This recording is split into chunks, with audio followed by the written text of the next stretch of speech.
네, 그러면은 저희 오늘 이제 피부 관리학 관련해서 저희 사업을 시작하는 당신이 반드시 알아야 할 기초 세법 A to Z로 해서 한번 보도록 하겠습니다.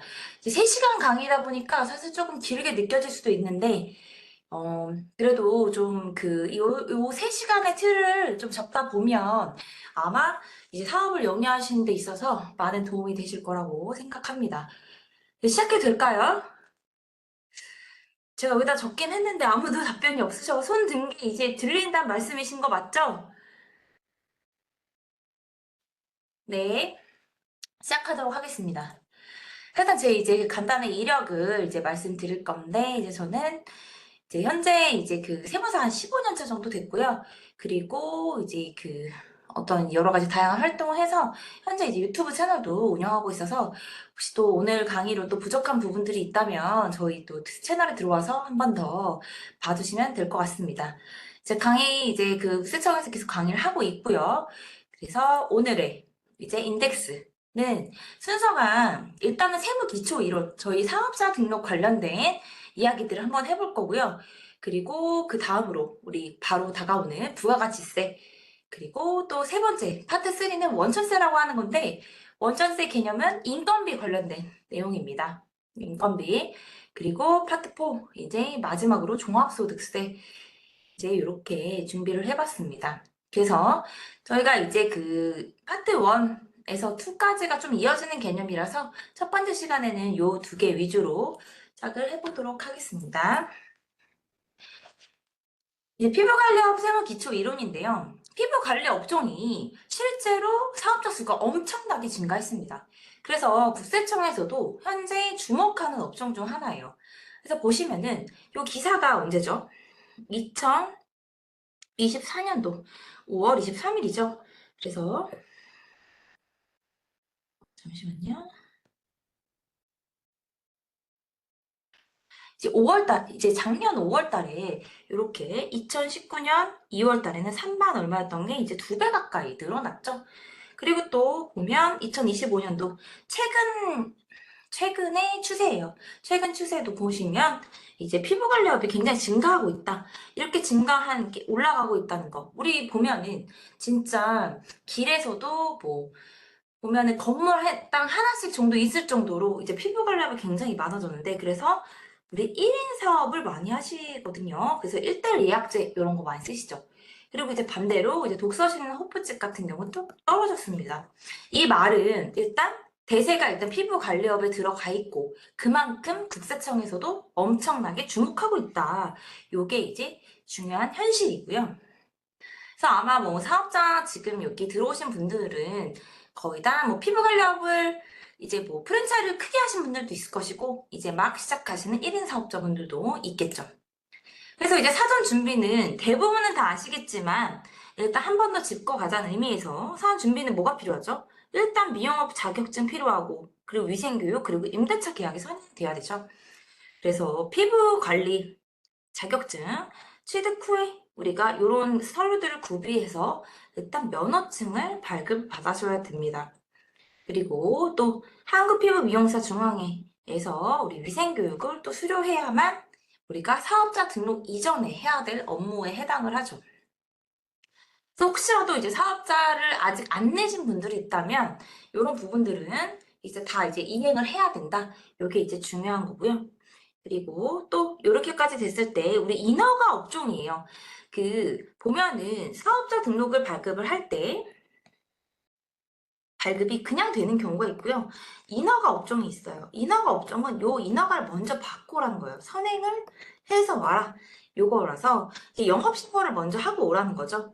그러면 여기에도 이제 면허증, 우리가 위에서 취득한 면허증과 그리고 영업신고 신청서, 그리고 뭐 위생교육 수료증, 그리고 뭐 영업시설 및 설비 개요서 이런 것들이 세팅이 완료되어야만 우리가 통과가 되는 거죠.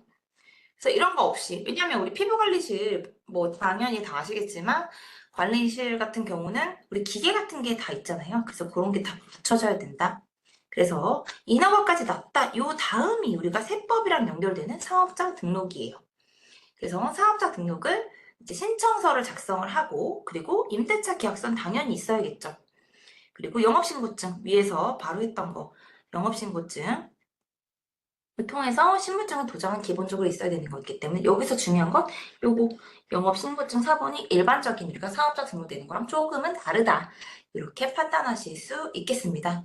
그래서 이렇게 이제 기초 이론에 대해서 이제 사업자 등록까지를 한번 봤고요. 이제 그 다음으로 나오는 게 이제 그 업종 코드예요. 업종 코드는 매우 매우 중요하죠. 그래서 업종 코드 한국 표준 산업 분류에 의해서 우리가 피부관리실 같은 경우는 피부 미용업으로 서비스업에 해당을 합니다. 그래서 서비스업을 해당하는데 업종 코드는 요 둘 중에 하나에 해당을 해요. 그래서 요거 이제 국세청에서 제가 요거를 이제 그 따온 건데 보통은 아마 요쪽으로 내셨을 거예요. 요렇게. 그래서 우리 요게 뭐죠? 930205죠. 여기 930 이용업종.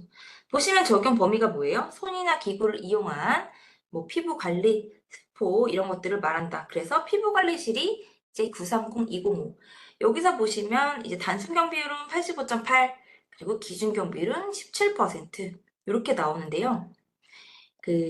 요거는 이제 뒤에 가서 조금 더 자세히 설명해 드리도록 하겠습니다. 그리고 또 추가적으로 930208인 경우가 있어요. 비슷하긴 한데요. 요것도 이제 마사지, 우리 마사지 관련 것들. 이 피부 관리를 한다는 거는 뭐 얼굴에다가 이제 뭔가 이제 관리를 하기도 하지만 마사지도 같이 병행을 하시죠. 그래서 930208에 해당하는 것까지 보통 볼 수도 있다. 조금씩 달라요. 경비율이 84.5, 그 다음 17.8 비슷하긴 하지만 피부 관리업의 업종 코드를 우리가 낼 때는 이 두 가지 선에서 보통 업종 코드를 내신다. 그래서 업종 코드 6자리가 없으면 국세청에 사업자 등록을 할 수가 없어요. 그렇기 때문에 이런 부분들을 이제 차지하고 있다. 그래서 이렇게 두 가지를 볼 수 있겠고요. 그리고 이제 나오는 게 이제 그럼 사업자 등록 신청서 우리 작성하는 부분이에요. 사업자 등록을 이제 그 기존까지는 어떤 걸 준비해라 제가 이렇게 말씀드렸었는데 이제 신청서를 한번 볼게요. 양식을 보면 첫 번째 일단 개인 사업자용입니다. 개인 사업자용이고요. 그렇게 사업장 소재지. 사업장 소재지를 선정할 때는요. 요게 좀 주의하셔야 되는데 영업 허가 업종이기 때문에 우리 근린생활시설의 임대가 가능합니다. 이제 뭐 간혹 지불을 내는 경우도 있다고 뭐 그러시는데 요건 좀 세무사업 바이 케이스긴 하지만 동은 허가 업종이라서 근린생활시설에서만 임대가 가능하다. 이렇게 일단 공식적으로는 이야기를 하고 있어요. 그리고 이제 사업장 현황 같은 경우 보면 아까 앞에서 봤던 것처럼 930, 205, 그 다음에 930, 208 요 두 개 중에 하나를 보실 수 있고 자, 여기서 중요해요. 최근에 어떻게 하죠? 관리실에서? 피부 관리만 하지 않죠. 피부 관리를 하고 이거 제품 어디 거 쓰세요? 이제 그러면서 제품을 우리가 팔아요. 그렇기 때문에 최근 추세는 관리실에서 제품을 판매하는 경우도 많기 때문에 우리 부업종 코드를 좀 추가적으로 꼭 내셔라. 요 얘기를 드리고 싶습니다. 그래서 부업종 코드에 이렇게 513320 아니면 513131 그게 화장품 도매업이나 소매업이에요. 그래서 이렇게 추가를 해서 매출을 구분해 줘야 됩니다. 요건 뭐냐면 우리가 관리 수입이 있죠. 이제 피부 관리를 해서 그거에 대한 관리 수입, 그 다음에 또 화장품을 팔면서 얻어내는 또 다른 수익이 있죠. 그렇기 때문에 그렇게 두 가지로 구분을 해야 되는데 요 두 가지에서 첫 번째 당연히 우리 관리가 주 업태니까 요게 들어갈 것이고 예를 들어서 여기 930, 205가 들어갈 것이에요. 그리고 여기 부업종 코드에 소매업으로 갈게요. 그럼 513, 13 이렇게 들어가야 된다는 거예요. 그래서 여기 주 업태라고 적는 여기다 적는 겁니다. 여기다가 주 업태는 여기는 서비스 피부관리 이렇게 들어가겠죠. 그래서 이제 최근 추세가 제품을 판매하는 게 많기 때문에 지금 이제 영위하시면서 이제 좀 어떤 제휴업체 우리 그 제품 제휴업체랑 하시는 분들은 요거 부업태까지 추가하시기를 일단 권장드린다. 이렇게 볼 수 있겠습니다. 그래서 보시면 사업장 구분하시는 거 보면 당연히 우리 뭐 자가일 수도 있고 뭐 타가일 수도 있고 그래서 임대인 임차 명세는 당연히 작성을 하셔야 되고요. 그리고 이제 간이가세랑 일반 가세 이제 구분을 하는데요. 여기 마지막 칸에 있습니다. 간이가세 적용 신고 여부란이 있어요. 근데 여기 보시면은 수도권에서 이제 운영하는 경우에는 우리가 간이가세자 배제 기준 업종이에요. 피부관리업이. 그렇기 때문에 간이가세 신청하실 수 없습니다. 그래서 수도권에서 운영하시는 분들은 간이가세를 전혀 적용받을 수 없다. 그런데 그럼 수도권이 아닌 경우가 있죠. 그럴 때 지역과 사업장 면적을 반드시 확인을 했는데 40제곱미터 미만은 간이가세 적용 가능하지만 이것 또한 수도권인 경우에는 안 된다는 거예요. 그러니까 피부관리샵이 사실상 서비스업이죠. 근데 약간 이렇게 어떻게 보면 이제 미용업, 미용실 같은 경우는 간이가세가 돼요. 근데 피부관리 업종은 신기하게 이제 간이가세자 배제 기준 업종으로 제한하고 있다. 수도권 내에서만. 그래서 수도권에서 왜냐면 왜 나는 간이가세가 안 되냐 또 이렇게 질문하시는 분들이 있으실 수 있죠. 그래서 그런 부분 때문에 일단 어쨌건 이제 그 법에서 그렇게 지정하고 있습니다. 근데 그 중에서도 지방 쪽에 계신 분들, 40제곱미터 미만인 분들은 간이가 적용된다. 그리고 이제 일반적인 이야기예요. 일반적으로 이제 초기에는 간이가세자가 유리하죠. 일단 세금적인 측면에서 유리합니다. 근데 안 되는 경우는 내가 원래는 그걸 하고 있었어요. 원래는 뭐 내가 뭐 마켓을 운영하고 있었어요. 근데 이런 마켓이 일반 과세 사업자인데 이제 만약에 또 우리가 수도권 외 지역에서 40제곱미터 미만인 피부관리 업종을 내신다 하면은 그때는 간이가세가 안 돼요. 그러니까 한 사람이 하나는 일반, 하나는 간이 요렇게 적용받을 수 없다는 이야기입니다. 그리고 간이가세자가 일반 가세자에 대한 그 규정을 받는 사업장을 신규로 개설지에는 간이가세 적용 불가. 이 말은 무엇이냐? 내가 피부관리업 이제 간이 업종 간이에 대한 기준을 확보해서 간이로 냈어요. 근데 추가로 갑자기 하다가 일반 가세사 적용받는 예를 들어서 뭐 제조업, 뭐 도매업 이런 것들이 일반 과세 적용받아야 되거든요. 그래서 그런 것들을 추가로 개설했을 때는 그럴 때는 우리는 이제 간이가세 적용이 불가능하다. 그러니까 한 사람이 간이가세, 일반 과세 이렇게 적용할 수 없다. 요 이야기를 이제 하고 있는 겁니다. 그러니까 세법에서는 이제 그 인별이 되게 중요하기 때문에 내가 개인 사업자 운영할 때 요거는 부가세 적게 내고 요거는 많이 내고 요렇게는 안 돼요. 그래서 정말 간이가세는 영세 사업자를 위한 제도이다. 이렇게 생각하시면 될 것 같아요. 주변에 또 혹시 오늘 이제 피부관리업 이외에도 하시는 분들 있으면 알려주시면 되겠습니다. 그래서 우리가 사업자 등록 신청서를 봤어요. 그 신청서는 이런 식으로 이제 구성이 되는구나. 그래서 사업자 등록을 혹시라도 이제 하게 되는 경우에는 요 내용들을 참고하시면 되겠습니다. 그래서 이제 기초 이론 하고 있고요. 이제 그 다음으로 이제 간이가세 사업자에 대한 부분을 조금 더 자세히 설명을 드리려고 해요. 그래서 일반적으로 우리가 간이가세랑 일반 가세자의 차이를 본다면 여기서부터 시작을 할게요. 개인 사업자 그리고 우리는 법인 사업자 이렇게 크게 두 개를 나눕니다. 사업자의 종류를. 그래서 이제 보면 1년에 4번 분기별 신고 이렇게 하는데 이거는 1, 3, 1, 4, 7, 10 요렇게 신고하는 거를 분기별 신고라고 하고요. 개인 사업자 같은 1월, 7월 요렇게 신고를 하게 되어 있어요. 뭐 뒤에 내려오겠지만 그러면 이 중에서도 개인 사업자 중에서도 그 중에서도 면세 사업자라는 범위가 빠집니다. 그래서 그 면세 사업자는 과세 사업이 아닌 자, 피부관리업에 해당하는 부분은 사실상 해당 사항이 없습니다. 근데 뭐 병원이라던가 병원에서도 피부를 예를 들어 피부과예요. 근데 피부과가 치료를 위한 것도 있지만 요새 미용에 관한 것도 굉장히 많죠. 그러니까 그렇게 그 미용에 관한 부분이 있다 하는 부분에 대해서는 면세사업자 적용을 받을 수 없다. 하지만 어쨌건 개인 사업자를 또 쪼개서 나누면 면세사업자를 제외하고 나머지는 일반 가세자, 간이가세자로 나뉜다. 그래서 이제 간이가세자 먼저 보면요. 간이가세자는 취지가 앞에서 간단히 설명드린 영세 납세자를 위한 제도예요.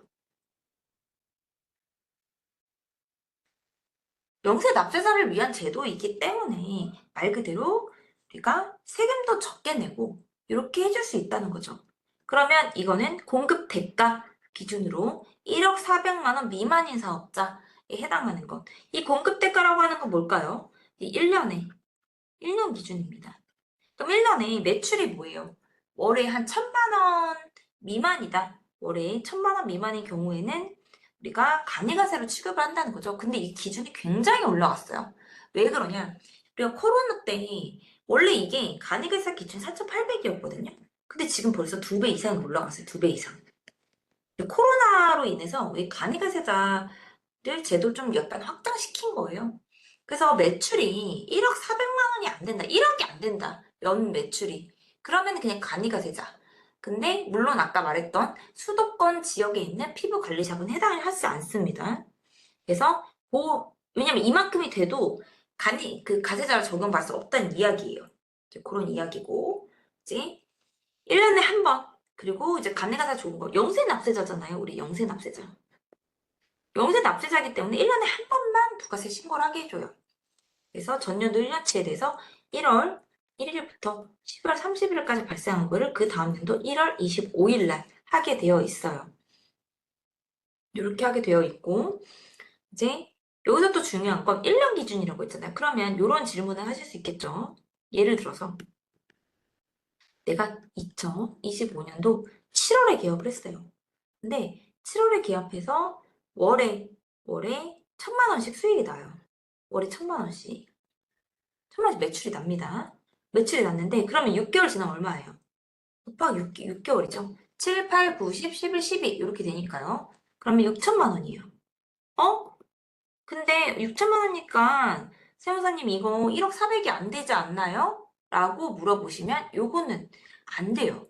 왜 그러냐면 어떻게 계산을 하냐면 이 6천만 원이라는 우리 6개월에 해당하는 부분이죠. 여기서는 1년 기준 환산입니다. 환산. 그래서 내가 이렇게 월에 1,000만 원 이상씩 매출이 났다 하면 이게 6개월에 6천만 원이기 때문에 12개월에 얼마예요? 1년으로 쳤을 때. 1년을 쳤으면 1억 2천이 되는 거예요. 그러니까 1년 기준은 1억 2천으로 올라간다. 요게 이제 중요합니다. 그러니까 이제 여기서 공급대가가 1억 4백이라고 적었는데, 1억 4백이라고 하는 건 내가 1월 1일부터 12월 31일의 개념이라는 거지. 우리가 중간에 이렇게 7월 달에 개업하고 했다고 해서 여기 6개월치는 당연히 1년으로 환산했다면 얼마가 나올 것이냐. 요걸로 된다. 요게 조금 중요합니다. 이제 사업자를 예를 들어서 이번에 뭐 내셨다고 하면 우리가 처음에는 폭발적으로 이제 빨리 이벤트도 하면서 하다 보니 매출이 많이 날 수 있죠. 회원권 같은 끊으실 때. 그래서 간이가세자 적용을 처음에 받을 수 있는 지역에 있는 곳이었다 한다면 일단 간이가세 유지하고 싶으시다 했을 때는 요거는 기준점을 확인하셔야 된다. 월 1,000만 원 정도, 월 1,000도 아니죠. 1억 4백을 12로 환산하면 얼마죠? 그러면 한 800만 원 정도 될 거예요. 800 좀 넘는 부분. 이 넘어가는 순간 그게 이제 4개월 정도, 5개월 이렇게 계속 유지된다. 그러면은 요거는 감리가세자에서 배제될 수 있다. 배제됩니다. 그래서 그렇게 생각하시면 되고 간이가세자가 아닌 사람들 있죠. 간이가세자가 아닌 케이스는 이제 일반 사업자예요. 더 모두가. 그래서 일반 가세자, 간이가세자를 제외한 모든 사업자에 해당을 하고요. 그리고 1년에 2번 신고합니다. 그래서 1월달, 7월달, 상반기, 하반기라고 해요. 그래서 1월 25일은 언제까지? 우리가 7월 1일부터 12월 31일까지 발생한 6개월치는 1월 25일까지고요. 그리고 1월 1일부터 6월 30일까지는 7월 25일 날 신고를 하게 되어 있습니다. 그래서 이게 부가세랑 연결이 되는데 어찌됐건 여기 헷갈리신 분들이 있어요. 모든 게 다 세금을 말일까지다 생각하시는 분들이 있는데 그게 아닙니다. 부가세는 25일을 항상 기억하셔야 돼요. 그래서 요거 기억하시고 이제 사업자에 관한 어떤 이야기를 조금 이제 기초 이론에 대해서 한번 정리를 해봤습니다. 그래서 뭐 이제 그래서 파트 1이 뭐 20분 정도 된 상황에서 이제 마무리된 건데 혹시 조금 말이 빠르다고 느끼실까요?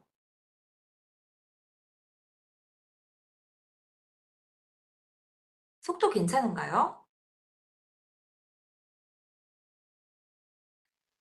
답변이 없으셔가지고 네. 네, 두 분이 손을 들어주셔서 그럼 속도는 이 정도로 네, 유지하도록 하겠습니다. 그래서 이제 파트 1이 이렇게 이제 어쨌건 마무리하는 데 있어서 우리가 개인 사업자 피부관리업이 인허가 업장이다 보니까 처음부터 아마 등록하시는데 쉽진 않으셨을 거예요. 그래서 뭐 이렇게 번복하게 예를 들어서 인허가를 받아야 되는데 사업자 등록 먼저 내려갔다가 막 우왕좌왕하시고 또 피부관리업은 또 인테리어 같은 거 많이 하시잖아요. 그렇기 때문에 좀 뒤에서 제가 이제 비용 처리하는 부분에서 또 설명을 드리도록 하겠습니다. 그러면 이제 저희가 이제 3시간 강의인데 이제 50분 하고 10분 쉬고 그리고 두 번째 시간에는 15분 정도 쉴 예정이에요. 왜냐하면 이제 이게 2시간 정도 세무 강의 들으시다 보면 거의 다 이제 피곤하시고 그러시더라고요. 그래서 제가 첫 번째 시간에는 50분으로 자르고 그 다음에 두 번째 이제 강의하고 그 다음에 한 15분 정도 쉬면서 이제 3시간 그렇게 맞추도록 할게요. 그러면 이제 또 이어서 가보도록 하겠습니다. 이제 우리 부가가치세로 들어갈 겁니다. 이제 사업자 등록의 기초가 되는 것도 이제 부가가치세예요. 그래서 왜 이제 부가가치세부터 시작을 하느냐? 이제 수입이라는 게 있죠. 우리가 수입을 확정시켜야 돼요. 이 확정시키는 데 있어서는 부가가치세가 먼저예요. 부가가치세. 내가 얼마 벌었는지 확인하는 거, 얼마 벌었는지 확인하는 거. 내가 매출이 얼마 났냐? 매출. 연매출 얼마냐? 이렇게 부가가치세고 요게 기초를 토대로 해서 여기에 따라서 우리는 종합소득세를 하게 되어 있는 거예요. 그래서 만약 근로자라고 한다면 이 부가가치세 개념이 약간 이제 매월 우리가 급여 명세서 같은 개념이에요. 그래서 확정을 해서 연말정산 같은 걸 하게 되는 거죠. 근로자 입장입니다. 그래서 매월 월별 급여가 근데 우리는 사업자 같은 경우는 매월 급여가 아니라 6개월에 한 번씩 개인 사업자는 6개월에 한 번씩 부가세를 신고하고 그걸 토대로 종합소득세를 하는 거기 때문에 이제 부가가치세가 제대로 되지 않으면 종합소득세 할 수가 없어요. 이제 간혹 이렇게 생각하시거든요. 부가가치세를 신고하는 거 잊어버리신 거예요. 그러다가 종합소득세 5월이 됐어요. 난 사업자인데 피부관리업을 운영하는데 부가가치세 까먹고 있다가 5월이 된 거예요. 어? 내가 종합소득세 열어보니까 나 수입이 0이야. 이렇게 생각하시는 분들이 있거든요. 그거는 본인이 부가세 안 하셨기 때문이에요. 그렇기 때문에 부가가치세는 절대로 잊어버리시면 안 됩니다. 그래서 이게 우리가 이 사업자의 기본이에요. 그래서 사업자의 기본은 종합소득세가 아니라 일단 부가가치세부터 시작한다는 거. 이제 가장 중요하고요. 여기서 나오는 게 매출과 우리 매입이죠.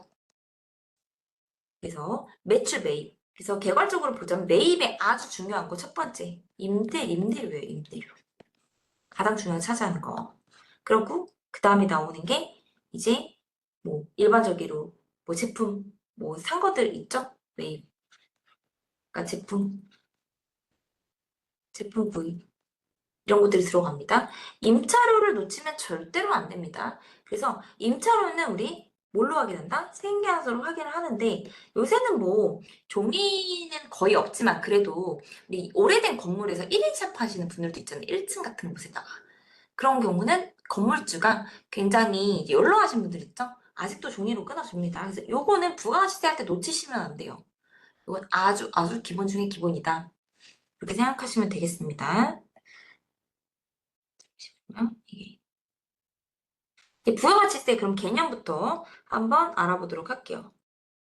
이제 요게 이제 부가가치세 기본 개념인데요. 부가가치세는 어떤 세금이냐? 그래서 어떤 세금이냐면 재활 거래나 서비스 제공 과정에서 얻어진 이윤에 관해서 과세하는 세금이에요. 이윤에 관해서 과세한다? 결국에는 소비자한테 우리는 결국 누구한테 이윤을 받죠? 소비자한테 받는 거죠. 소비자한테 부가세를 받아야 되는 거예요. 내가 이 사람을 하기 위해서 이거 회원권 얼마예요? 회원권 50만 원이에요.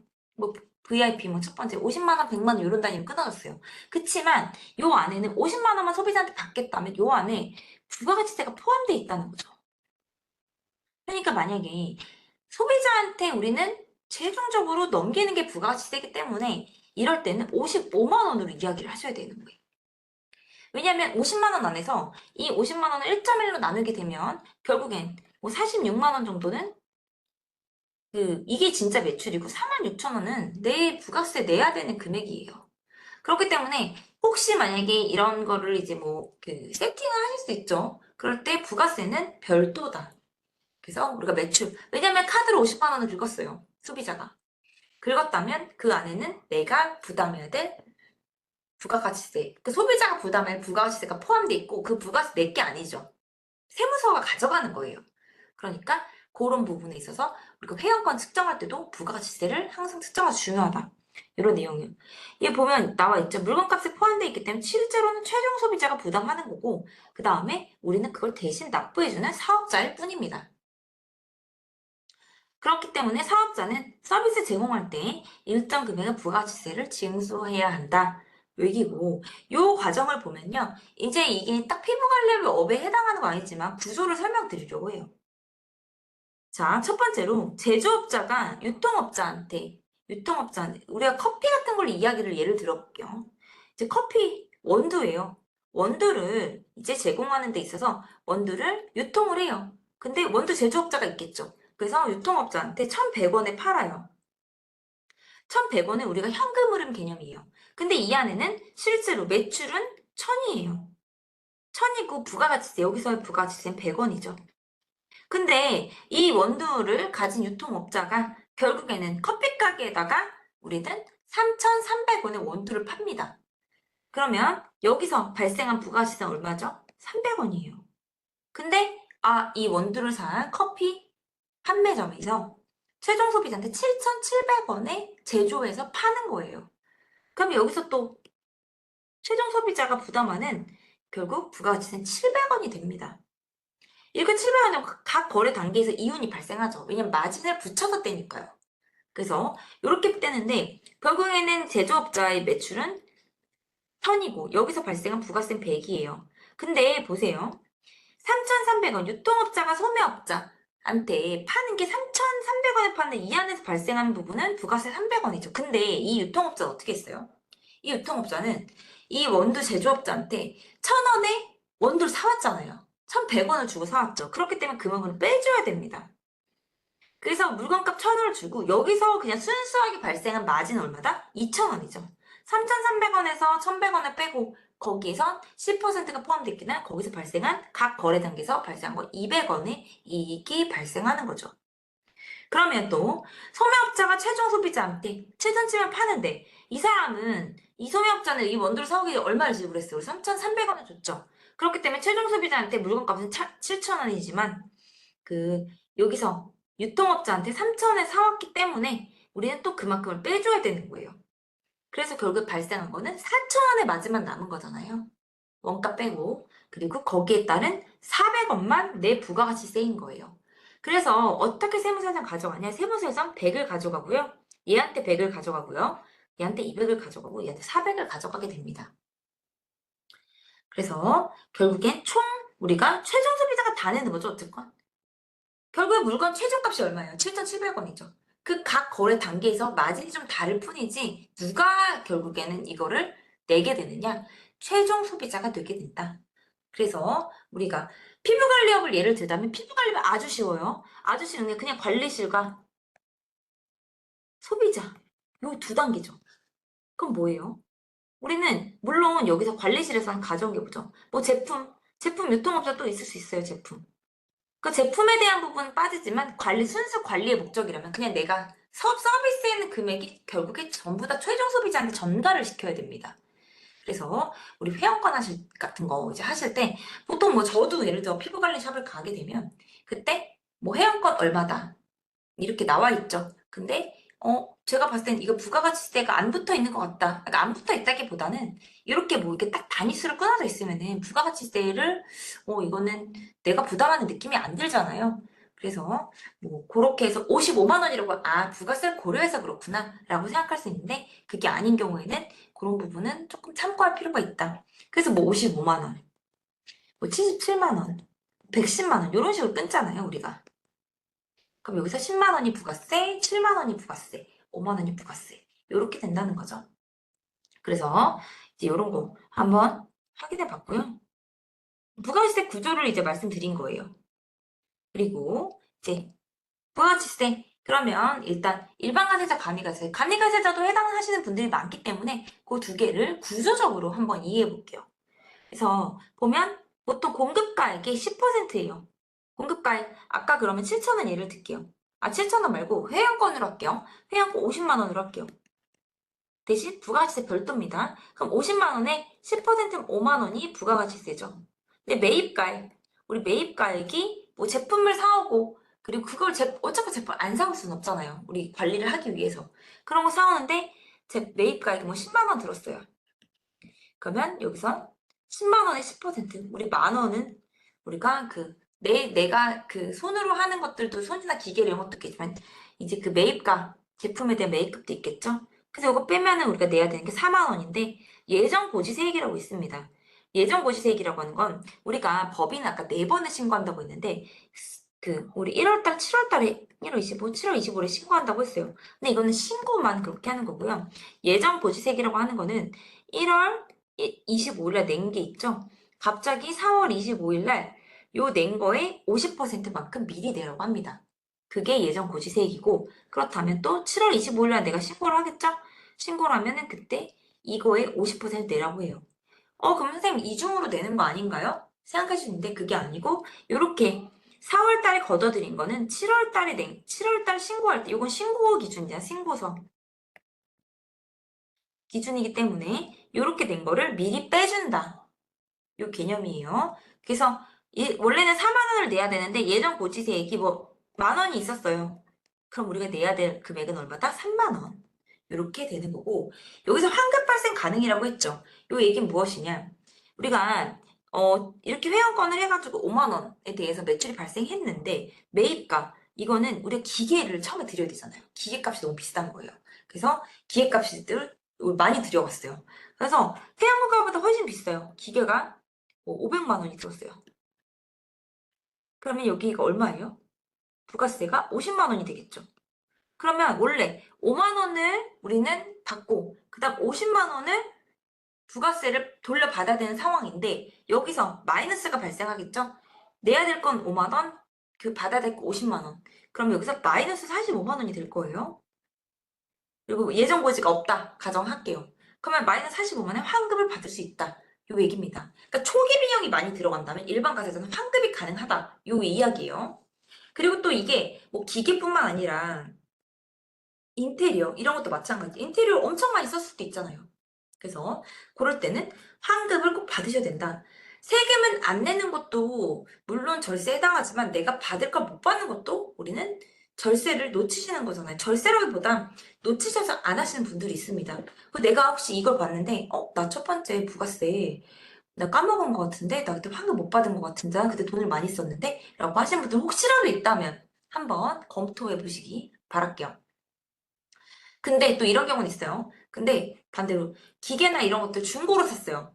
근데 중고로 사면요. 이런 것들 못 받잖아요, 증빙을. 못 받는 경우에는 이렇게 우리 매입가에 못 받을 수도 있습니다.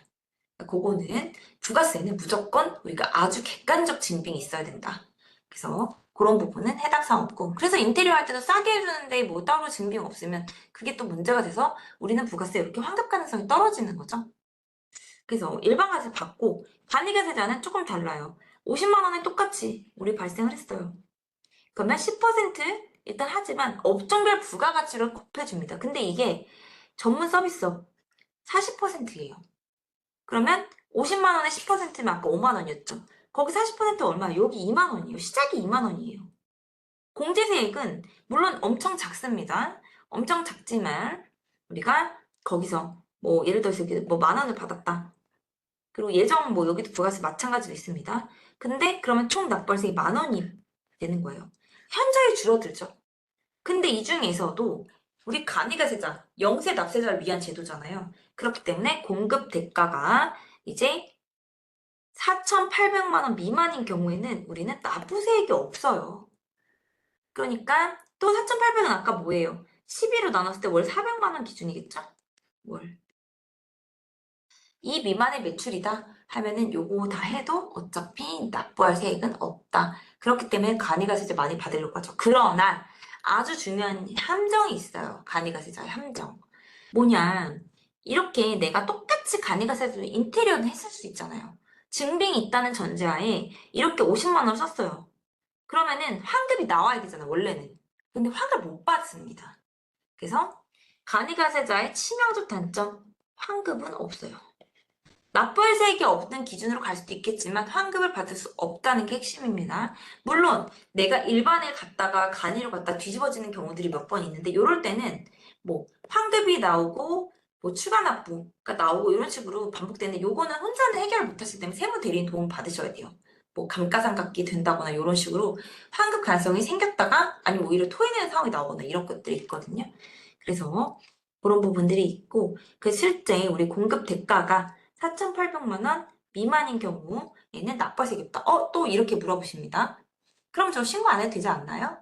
절대 안 됩니다. 왜 그랬죠? 첫 번째 아까 뭐라고 말씀드렸죠? 부가가치세는 종합소득세, 내 수입의 기초예요. 그렇게 납부세액이 없다고 해도 내가 수입이 얼마인지는 세무서에 알려줘야 돼요. 알려주지 않는다? 어차피 적발이 돼요. 뭐냐? 포스기 같은 거 있죠? 카드기. 이게 다 국세청에다가 연동이 됩니다. 연동이 되기 때문에 어쩔 수가 없어요. 내가 신고 안 하면 나중에 가산세만 나올 뿐이에요. 그러니까 항상 내가 납부세액이 없다고 해서 세금 신고 안 해도 된다. 이런 마인드를 가지시는 분들이 없으셨으면 좋겠다. 그래서 납부세액은 없어도 신고는 반드시. 내가 1,000만 원을 벌었건 2,000만 원을 벌었건 반드시 신고해 주셔야 됩니다. 그래야 우리 종합소득세 이제 그 부분에 있어서 나중에 가산세 부분을 물지 않게 됩니다. 그래서 그렇게 되는 거고요. 그래서 일반과세자랑 간이과세자 구조적인 부분을 봤습니다. 그러면 이제 부가가치세 신고할 때 체크사항 볼게요. 부가가치세 신고할 때는 뭐 대손세공제라고 있어요. 이거는 근데 사실상 피부관리에서 그렇게 해당되진 않아요. 혹시 못 받은 미수금이 있다. 이럴 때는 부가세 반영이 가능한데 요거는 일반적인 우리가 다른 업종에 관한 부분이에요. 왜냐면 소비자한테 못 받아요. 못 받은 본인 당연히 뭐 그걸 끊어주거나 그럴 리 없죠. 이거는 기본적으로 우리가 일반적인 사업자 관계 속에서 돈을 못 받은 상태에서 생계가 끊어졌을 때 발생하는 사안들입니다. 근데 이제 피부관리업은 해당 사항은 아니다. 그리고 요거 중요합니다. 사업용 신용카드는 항명수 누락 여부를 확인하셔야 돼요. 그래서 보면 매출에서 아까 본 것처럼 매출 과표에다 세율을 곱하고 10%죠. 예정신고 누락분 이제 가끔 우리가 예정신고 대상자일 때 그거 누락분 그냥 대손세 가감 들어가고 여기 매입세액에서 중요해요. 여기 뭐냐 우리가 아까 말했던 거 요거 합계표상 매입세액은 보통 임차료 같은 부분이래요. 이거 종이 꼭 들어가고 여기 기타 공제 매입세액이 매우 중요해요. 기타 공제 매입세액은 뭐죠? 신용카드는 사용 금액이에요. 우리가 그 피부관리샵 할 때 뭐 그 차도 주문해 놔야 되고 사실 그렇죠. 그리고 내가 제품 사는데 현금으로 사는 경우도 있겠지만 카드로도 많이 사잖아요. 그러면 내가 사업용 카드 쓰고 있을 거예요. 근데 내가 그 홈택스에 등록하지 않았다. 그럼 나중에 문제받기가 너무 어렵습니다. 그렇기 때문에 그런 제품 같은 거 살 때도 카드로 사기 때문에 그런 것들이 누락되면 안 된다는 거예요. 매우 중요해요. 그래서 이거는 홈택스에 반드시 등록. 혹시나 등록 못했어요? 그러면 내가 부가세 신고할 때는 등록 그 카드사에 연락해서 내가 제품 뭐 샀는지에서 부가세 공제를 꼭 받으셔야 됩니다. 그리고 이거 말고 또 있어요. 그래, 현금으로 했어요. 현금으로 샀어요. 제품을. 그러면 제품 산 거에 대한 현금 영수증을 받아야 되거든요. 근데 이게 지출 증빙이에요. 지출 증빙 무엇이냐? 사업자 번호 10자리를 꼭 알려주시고 그래서 이게 있어야 우리가 국세청에서 조회가 가능합니다. 그래서 이 부분이 들어가고요. 이제 공제받지 못할 매입세액이 있어요. 공제받지 못할 매입세액 같은 경우는 뭐 차량이나 이런 거 관련된 부분이에요. 뒤에 가서 한번 더 보겠습니다. 그래서 이렇게 매출에서 매입을 뺐어요. 그럼 이제 납부세액이 나오고요. 그다음에 이제 경감공제세액이라고 해서 이제 뭐 전자신고세액 공제, 현금세액 공제 그리고 요거 신용카드 매출점표 발행세액 공제 요거 중요합니다. 우리가 회원권 50만 원, 100만 원 끊었어요. 근데 이 부분에서 아주 개인 사업자 혜택이 있는 거죠. 그래서 500만 원을 끊었다. 그럼 얼마죠? 1.3%. 그러면은 500만 원에 1.3% 얼마예요? 6만 5천 원 정도 되죠.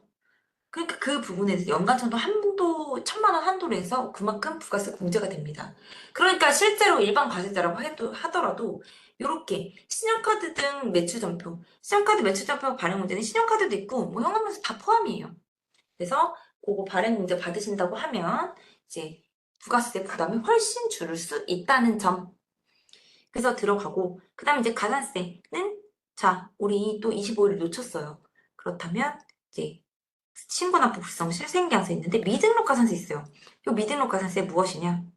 미등록 가산, 내가 너무 손기술이 좋아요. 그래서 사업자 등록을 안 하고, 그렇게 혹시라도 피부 관리를 그러니까 불법이라기보다 영위를 한다. 그러다가 혹시 걸린다. 누군가가 찔렀다 하게 되면 요 미등록 가산세 1% 있습니다.